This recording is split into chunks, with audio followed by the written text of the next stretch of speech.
जिससे इंशाअल्लाह आपकी ज़िंदगी में ज़रूर कुछ न कुछ निखारते। अल्लामा मौलाना मुफ्ती नूर मोहम्मद साहब क़िबला इसका इनकाद हुआ है। अल्लाह ताला इस मुबर्रक मुतबर्रक मुक़द्दस मजलिस के तुफ़ैल इस शादी की खुशियों में बेपनाह इजाफ़ा फरमा दे और हम तमाम के लिए इस मजलिस पाक को नजात का ज़रिया बनाए।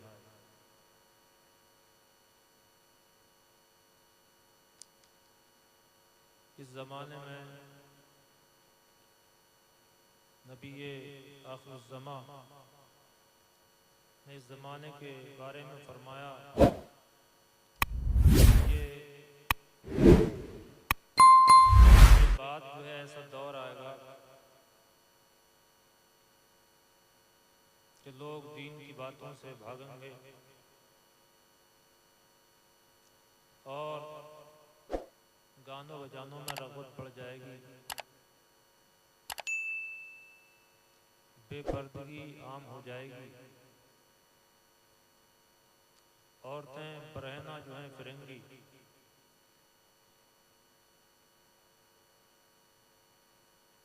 लोगों की तबीयतें मस्जिदों में नहीं लगेंगी। तो आप देखो ये तमाम बातें अपने माथे की निगाहों से इसका मुशाहदा आप कर सकते हैं।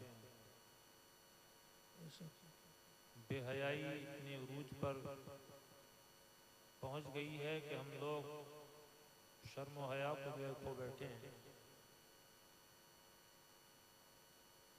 अल्लाह ताला इस मुबारक मजलिस की बरकत से हम तमाम लोगों को बेहयाई से बचने की तौफीक नसीब फरमाए। अल्लाह के रसूल सल्लल्लाहु ताला अलैहि वसल्लम दुनिया में तशरीफ़ क्या लाए कि आपके आने की बरकत से तारीकियां छट गईं। वो लोग जो नफ़रतों का शिकार थे, अल्लाह ने अपने फजल से उनके दरमियान उल्फत व मोहब्बत कायम कर दी। वो लोग जो एक दूसरे को तैयार न थे देखने को, एक ज़माने से आपस में जदलो फसाद का शिकार थे, अल्लाह के रसूल सल्लल्लाहु अलैहि वसल्लम जलवागरी हुई। वो कौम जो एक दूसरे को मारने और काटने को तैयार थी, अल्लाह ने उनके दरमियान में ऐसी मोहब्बत पैदा फरमाई कि वही कौम जो है एक दूसरे पर जानिसारी करने लगी।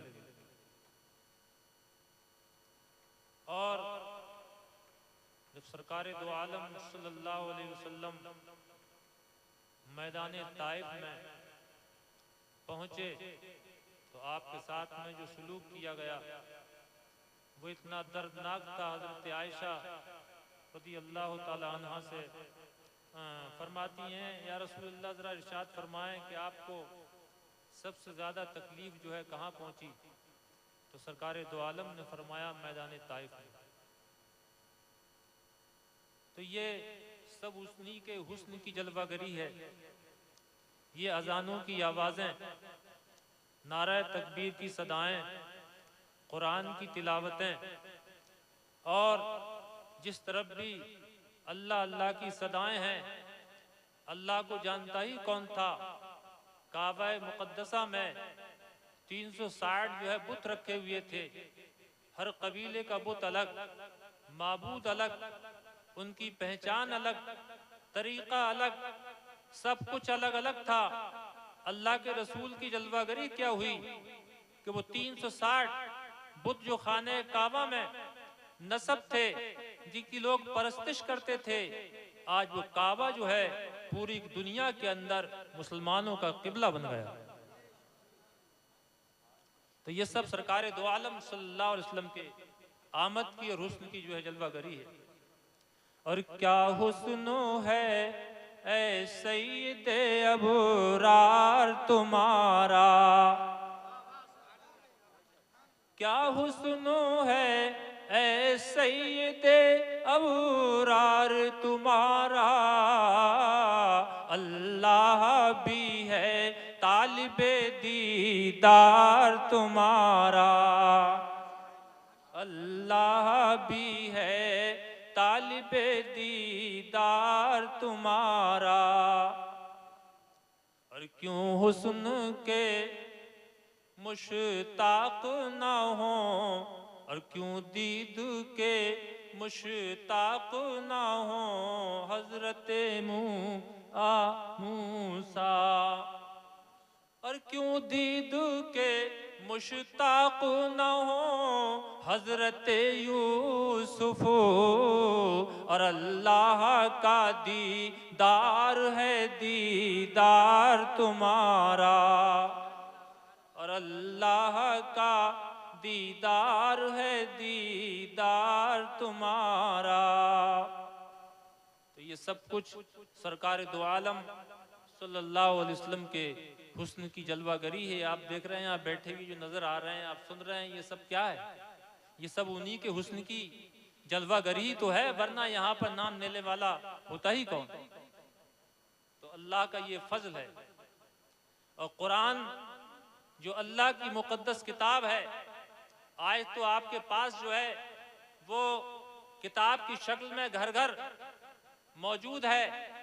आज तो कुरान लड़की वाले जब देते हैं तो बड़े अदब और एहतराम के साथ एक आदमी जो है पहले से पहले सीने पे बांध के और जो है पहले ही जो है अपनी लड़की के यहाँ पे जो है पहुंचवाता है, और पहुंचवाने के बाद जो है उसको पेश करता है। लेकिन अफसोस की बात यह है, वो कुरान, उस कुरान की शान ये है, जब कुरान की आयतें और गारे हिरा में जब कुरान की आयतों का नुज़ूल हुआ, और जब उस कुरान को पैगंबर इस्लाम जब कुरान की आयतों को तिलावत करके मक्के की गलियों में सहाबा के दरमियान सुनाते थे, वो उन कुरान की आयतों को सुन सुन कर ऐसे बेखुद दम फिरते थे। हर वक्त कुरान की याद उनकी जुबान पे होती, अपने काम की इब्तिदा कुरान से करते।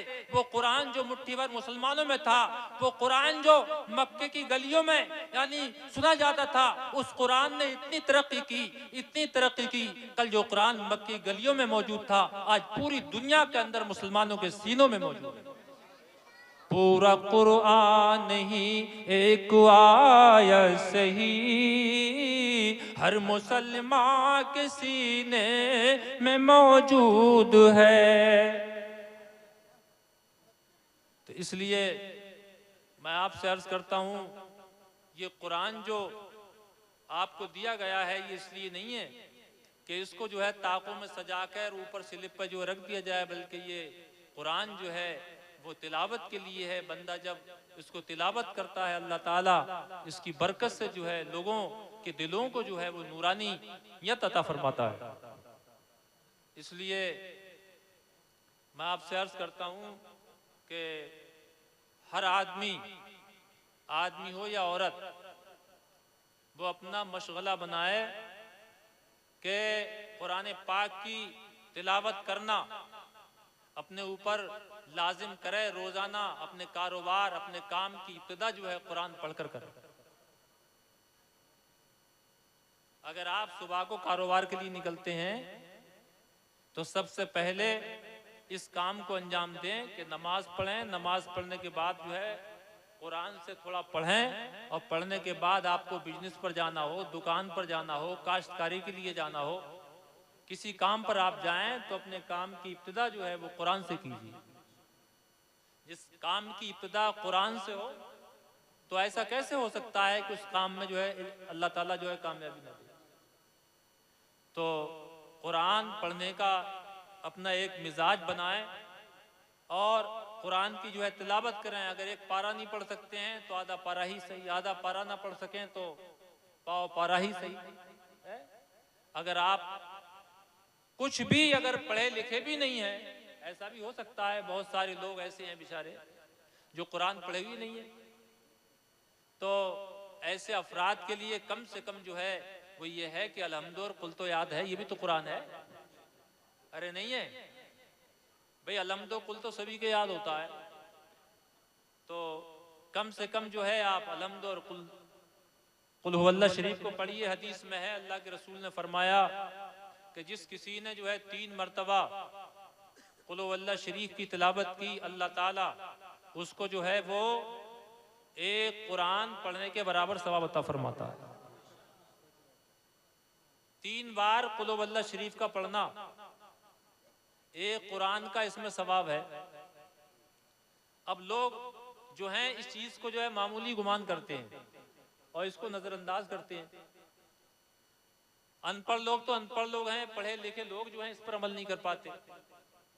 बातों के लिए इंसान खड़ा हो जाता है, तेरी मेरी चुगली बुराई बदी किसी मकाम पर जो है आप खड़ा कर दो तो बुराइयां आप 1 घंटे बिठा के उससे करवा लो, और जहां कहीं जो है कोई अच्छी बात जो है कही जाए, अच्छी बात जो है सुनाई जाए तो इंसान वहां से जो है वो भागता है। इसलिए मैं आपसे अर्ज करता हूं कि कुरान अपने मिजाज में जो है दाखिल करें। कुरान अल्लाह की वो मोतबर और मुकद्दस किताब है जिसका हर हर्फ में जो है ऐसी बरकतें और रहमतें हैं कि अगर जिस बीमार को जो है कहीं शिफा ना मिलती हो और वो कुरान जो है वो पढ़े तो अल्लाह ताला इसकी बरकत से जो है उसको शिफा अता फरमाता। हाँ, कुरान पाक में अल्लाह ने फरमाया व नुनज़्ज़िलु मिनल कुरानि मा हुवा शिफाउन व रहमतुल लिल मुमिनीन, कि कुरान जो हमने नाजिल किया है ये ऐसी किताब है कि अल्लाह ने जो है इसके अंदर जो है शिफा रखी है। और फरमाया एक बुजुर्ग ने कि कुरान की तिलावत से बंदे के दिल का जंग जो है दूर होता है। इसलिए अपनी आदत में जो है शामिल कीजिए। और सबसे बेहतर तरीका ये है कि इंसान को अच्छी सोहबत जो है इख्तियार करे, वो यानी कुरान की तिलावत करें और अच्छी सोहबत इख्तियार करें। अच्छी सोहबत इंसान को जो है अच्छा बना देती है।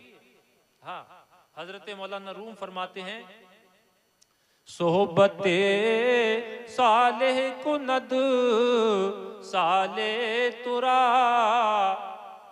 सोहबते ताले कुनद ताले तुरा। क्या लोगों अच्छी सोहबतें इख्तियार करो, इसलिए कि अच्छी सोहबतें तुम्हें अच्छा बना देंगी, और बुरी सोहबतों से बचो इसलिए कि बुरों की सोहबत तुमको बुरा बना देगी। तो अच्छी सोहबत, अब इंसान के पास इतना वक्त ही नहीं है कि वो अच्छी सोहबत जो है इख्तियार करे, उसके पास तो मोबाइल है, समझ गए। सोहबत के लिए अब जो है उसके पास मोबाइल रह गया है। माँ बाप जो है तरस रहे हैं कि हमारा बेटा कुछ देर हमसे जो है बातें कर ले, हमारे पास बैठ जाए वो। अरे भाई, माँ बाप का हक भी है, उसकी तबीयत चाहती है कि मेरा बेटा मेरे पास थोड़ी देर बैठ जाए, बातें कर ले, कुछ अपने दिल की बात कह लूं सुन लूं। तो वो जब हाथ में मोबाइल ले लेता है तो घंटों घंटों सर्फ हो जाते हैं। वो बाप जिसने तेरी तरबियत की, वो बाप जिसने सब कुछ तुझ पर कुर्बान किया, वो बाप बुढ़ापा के आलम में तेरी सूरत देखने को जो है तरस रहा है, तेरे हाथ में मोबाइल ही छूट रहा है। अब इतना मौका ही नहीं है उसके पास जो है कि वो मोबाइल छोड़ कर जो है बात करे, उनकी बात को जो है समझ पाए। जबकि सरकार दो आलम सल्लल्लाहु अलैहि वसल्लम ने फरमाया कि बाप जो है जन्नत का दरवाजा है, और माँ के लिए फरमाया अल जन्नतो तहता अक़दामिल उम्महात, कि जन्नत माओ के कदमों के तले है। जन्नत माओ के कदमों के तले है। अब लोग जो हैं, आपने देखोगा कुछ लोग तो जो हैं जहां तहां के चक्कर लगाते हैं, अजमेर शरीफ, कलिया शरीफ और पता नहीं कहां कहां के टूर्स जो हैं वो पहले से प्लानिंग करके चलते हैं। घर में हाल ये होता है कि माँ बाप उनसे राजी नहीं होते। अजमेर कलियर जाना जो है गलत बात नहीं है, बुजुर्गों की बारगाह में जाना जो है कोई बुरा फेल नहीं है। इससे इंसान को सुकून मिलता है, अल्लाह वालों की बारगाह में बैठकर इंसान को सुकून कल्बी नसीब होता है। लेकिन आप ये सोचो कि घर में रहकर, यानी जिस माँ बाप ने तेरी तरबियत की, तुझको बड़ा किया, तुझे सारे खर्चे उठाए, और अब तू इस लायक हो गया कि उनके पास जो है उनके काम में आए, उनके साथ में सुलूक करे, तो आज तेरा हाल ये हो गया है कि तू देखने को तैयार नहीं है। मैं कह सकता हूँ कि वो इंसान दुनिया के किसी कोने में चला जाए, बगदाद जाए, मदीना जाए, किसी और दुनिया में चला जाए, बाखुदा जिसके माँ बाप उससे नाराज हो, हदीस में है ना उसका कोई नफिल कबूल हो ना उसका कोई फर्ज कबूल हो। कितनी भी नमाजें पढ़ते रहो उठ उठ कर, कितना भी आप कुछ भी करते रहिए, माँ बाप जो हैं अगर नाराज हुए तो आपका ये अमल कोई कबूल होने वाला नहीं है। हदीस पाक में बयान किया है कि एक सहाबी जो हैं आखिरी वक्त में थे तो कलमाई जुबान से कहाँ निकल लिया था उनके, सुनाया आपने? यानी आखिरी वक्त में थे, आलम नज़ा में थे, और घर वाले जो हैं वो, यानी जब उन्होंने देखा कि स्थिति अच्छी नहीं है, हालात अच्छे नहीं है, तो उनको जाकर उन्हें कलमा शरीफ जो है पढ़वा रहे थे कि कलमा शरीफ पढ़ो, कहीं ऐसा ना हो कि बगैर कलमा पढ़े जो है दुनिया से चले जाओ। तो कलमा जुबान से निकल ही नहीं रहा था, बार बार रिपीट कर रहे थे, बोले मैं निकाल ही नहीं पा रहा हूं। ये बात अल्लाह के रसूल सल्लल्लाहु अलैहि वसल्लम को मालूम हुई, है ना, कि आपने पूछा कहीं जो है इसकी माँ इससे नाराज तो नहीं है? तो पता चला मामला यही था कि माँ जो है उससे नाराज थी, बहुत ज्यादा नाराज, और वो आलम नज़ा में था, मरने के करीब था, जुबान से कलमा जो है निकालना चाहता था, कलमा पढ़ना चाहता था, लेकिन माँ बाप की दिल शिकनी की वजह से, उनका दिल तोड़ने की वजह से अल्लाह ने उसकी जुबान से जो है कलमा रोक लिया। जरा गौर करें, इंसान पूरी जिंदगी नमाज पढ़ता रहे, रोजा रखता रहे, अच्छे अफाल करता रहे, और आखिरी वक्त में उसे अगर कलमा नसीब हो, ईमान पर मौत ना हो, तो पूरी जिंदगी उसकी खराब हो। इसलिए मैं आपसे कहता हूं कि आप जो हैं सब कुछ करें, लेकिन कभी जो है ऐसे हालात ना हो पैदा होने दें कि माँ बाप तुम दुनिया से जाओ और माँ बाप तुमसे जो है नाराज हो। तो वो बार बार कोशिश कर रहे थे। अल्लाह के रसूल सल्लल्लाहु अलैहि वसल्लम ने, आप उस बुढ़िया के पास आए, बल्कि पहले साहबा इकराम को भेजा, जाओ उसे समझाओ कि अपने बेटे को जो है माफ कर दे ना? मगर वो कहां, दिल में उसके जगह ही नहीं थी। यानी दिल इतना टूट चुका था, उसका दिल इतना परेशान हो चुका था कि अब जो है माफ करने की गुंजाइश ही बाकी कहां रही थी। अब जब अल्लाह के रसूल ने देखा कि बुढ़िया जो है किसी कीमत पर मानने को तैयार नहीं है, बेटे को माफ करने के लिए तैयार नहीं है, तो आप तशरीफ लाए, साहबा इकराम भी मौजूद थे, बोले भाई ऐसा है, लकड़ी थोड़ी लकड़ियां लाओ जाकर, और उसमें जो है आग लगाओ, और इसके बेटे को जो है, बोले क्या तू ये पसंद करेगी कि तेरा बेटा इसमें जले? जब ये बात अल्लाह के रसूल सल्लल्लाहु अलैहि वसल्लम ने फरमाई, तो अब अल्लाह के रसूल की ये बात उसके दिल पर असर करी और रोने लगी। बोले या रसूल अल्लाह, ये बेटा मेरा है तो बहुत ज्यादा बदसलूक, बहुत ज्यादा दिलशिकनी करने वाला, बहुत ज्यादा परेशान करने वाला, पूरी जिंदगी हो गई इसका सुलूक मेरे साथ में ठीक नहीं रहा, लेकिन या रसूल अल्लाह मैं ये बर्दाश्त नहीं कर सकती कि मेरा बेटा जो है आग में पड़े। तो आपने फरमाया जब तुझे ये पसंद नहीं है कि तेरा बेटा इस आग में जले, तो तेरा बेटा जहन्नम की आग में जलेगा, इस बात को पसंद करेगी? तो अल्लाह के रसूल सल्लल्लाहु अलैहि वसल्लम के कहने से उस बुढ़िया ने जो है अपने बेटे को माफ कर दिया, और जैसे ही माफ किया जुबान से कलमा जो है जारी हो गया, ला इलाहा इल्लल्लाह मुहम्मदुर रसूलुल्लाह। तो जब जैसे ही कलमा पढ़ा और वो दुनिया से जो है रुखसत हो गए। तो मेरा कहने का मकसद ये है कि आप लोग जो है सब कुछ कीजिए, कारोबार तिजारत करना अच्छी चीज़ है, बिजनेस करना अच्छी चीज़ है, लेकिन घरों में अपने माँ बाप को जो है राजी रखने की कोशिश करें। अगर इसी तरह आपका दुनिया से जाना हो गया तो मैं समझता हूँ अल्लाह के यहाँ कोई आपको जो है बचा नहीं सकता है। हाँ, तो इसलिए, और अगर आप अपने आप को सवाल कर रखेंगे और आखिरत के लिए जो है एक बहुत बड़ा सरमाया है, आखिरत की जो है फिक्र करें। उतरते चांद ढलती चांदनी जो हो सके कर ले, उतरते चांद ढलती चांदनी जो हो सके कर ले, अंधेरा पाख आता है ये 2 दिन की उजाली है। तो जो करना है कर लीजिए, वक्त तेजी से जो है भाग रहा है, उम्र तेजी से जो है वो खत्म हो रही है। आप इसी उसमें हो, हम 50 साल के हो गए, 60 साल के हो गए हैं, वक्त इतना तेजी से गुजर रहा है कि आपको होश ही नहीं है, जिंदगी जो है खत्म होने वाली है। आपके पास आमाल तो कोई तोशा जो है मौजूद नहीं है और आप जाने को तैयार बैठे हैं। अल्लाह ताला हमको और आपको जो है वो तौफीक दे कि हम नेक आमाल करें, कि अल्लाह हमारी इस्लाह फरमाए। तो मैं आपसे ये कह रहा था कि नेक लोगों की सोहबत जो है इंसान को अच्छा बना देती है। फरमाया नेक लोगों की सोहबत। वो वाकया आपने सुना होगा 99 आदमियों के कत्ल वाला। एक साहब ने 99 कत्ल कर दिए थे। माफी के लिए एक आलिम साहब से पूछा, बोले तुम्हें कौन, अल्लाह कैसे माफ कर देगा? तो उन्होंने भी कत्ल कर दिया। फिर एक आलिम साहब के पास पहुंचे, उनसे पूछा तो बोले हाँ अल्लाह बहुत बड़ा है, माफ कर देगा, लेकिन ऐसा करो तुम फला जगह जाओ, वहां कुछ अल्लाह वाले इबादत कर रहे हैं, उनके साथ में इबादत करने लगो।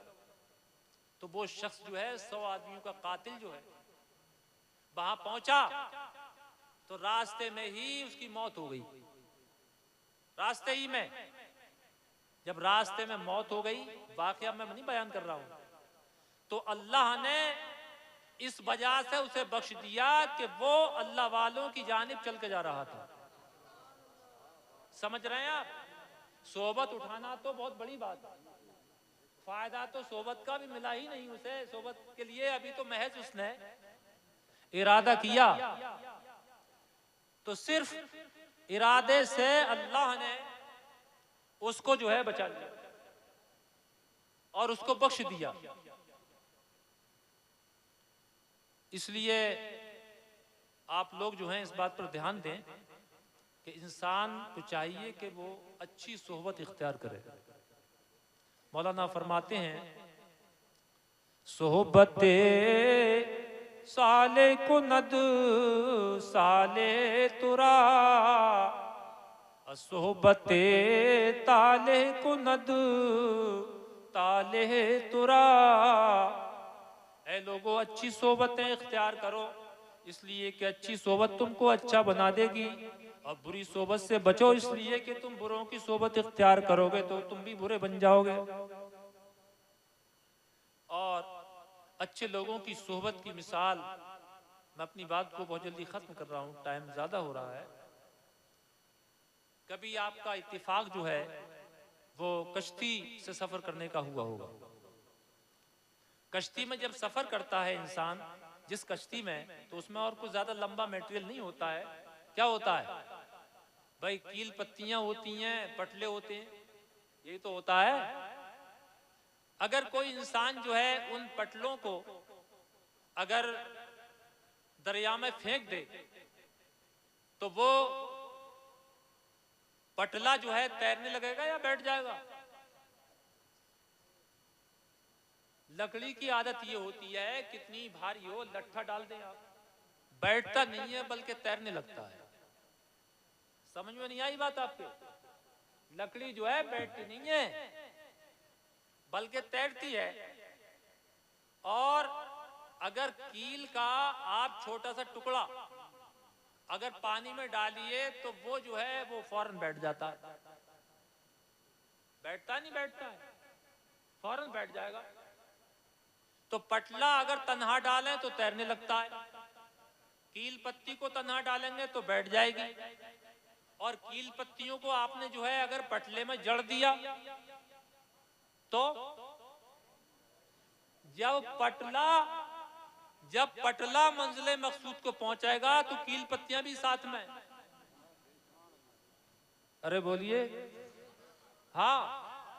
तो ये नेक लोगों की सोहबत की बात है। कील पत्ती चिपट गई पटले से तो वो जो है पार हो जाएगी, और तन्हा अगर गई तो बैठ गए है।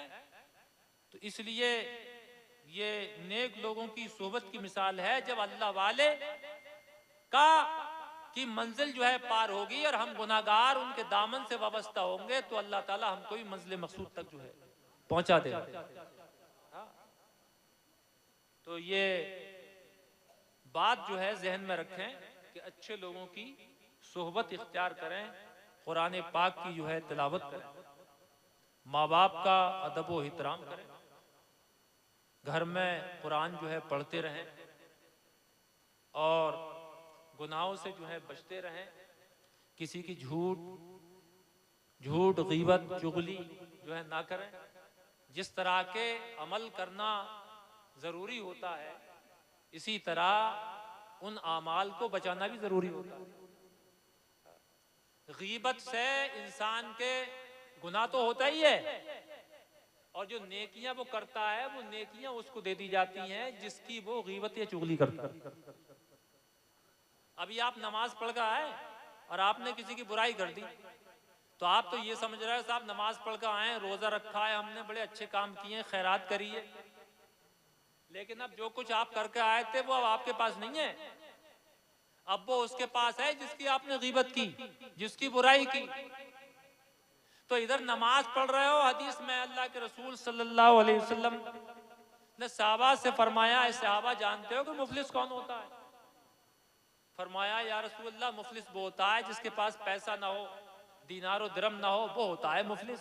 तो अल्लाह के रसूल ने फरमाया ना, मुफलिस वो नहीं होता है जिसके पास पैसा ना हो, बल्कि मुफलिस वो है कि कयामत में ऐसे लोग जाएंगे जिन्होंने नमाज भी पढ़ी होंगी, रोजे भी रखे होंगे, अमाले खैर भी किए होंगे और सब कुछ किया होगा, लेकिन कयामत के दिन जब उनके नामा अमाल को देखा जाएगा तो उनके हाथ में कुछ नहीं होगा। कहाँ जाएंगे नेकियां? नेकियां ऐसी जाएंगी, किसी का हक जो है दबाया होगा तो उसके पास पहुंच गई, किसी की गीबत की होगी तो उसके पास पहुंच गई है, किसी पर जुल्म किया होगा तो नेकियां उसके पास पहुंच गई और इसका नाम है अमल खाली होगा। इसलिए नेकियां की भी यानी इनको कीजिए और इनको बचाइए। अल्लाह ताला हमको आपको जो है अमल की तौफीक दे और बिलाशुबा नेकियों की तौफीक देने वाला जो है अल्लाह ताला ही है। बहुत देर हुई और काफ़ी लोग जो है यहाँ पर बैठे हुए भी हैं। इतना देर बोलने ही का इरादा नहीं था तो मतलब इतना देर तो बहुत बड़ी चीज़ हो गई। अल्लाह ताला इसी को जो है कबूल कर ले और हम तमाम को जो है इस मुबारक मुतबर्रक महफिल पाक की बरकतों से जो है माला माल फरमाए। आली जनाब